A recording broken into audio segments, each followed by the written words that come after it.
Clara set the coffee on the table and took the chair beside him. And he exhaled slowly. It changes everything and nothing.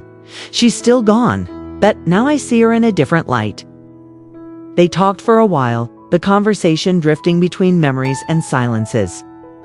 Clara shared small stories about Margaret, moments Thomas had never heard about, how his mother used to hum while sorting letters at the post office, how she once gave up her own winter coat to a young mother who couldn't afford one. These details, ordinary yet profound, began to weave a fuller picture of the woman he thought. He had known when Clara finally stood to leave, she hesitated at the door. "Thomas, whatever you do with that letter, keep the photograph. Some connections are worth holding on to, even if they hurt." After she left, Thomas sat back, the coffee cooling beside him. Outside, the wind carried the scent of rain.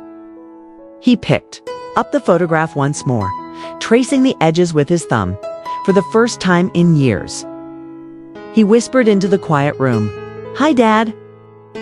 2 days later, Thomas decided he couldn't keep the letter and photograph locked in the hospital drawer any longer.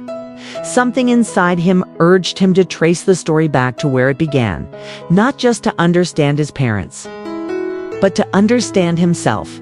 After discharge, he packed a small bag and boarded a bus heading west toward a small coastal town Clara had mentioned. It was where his mother had met William Carter, and where, according to Clara, his father's family had lived for generations.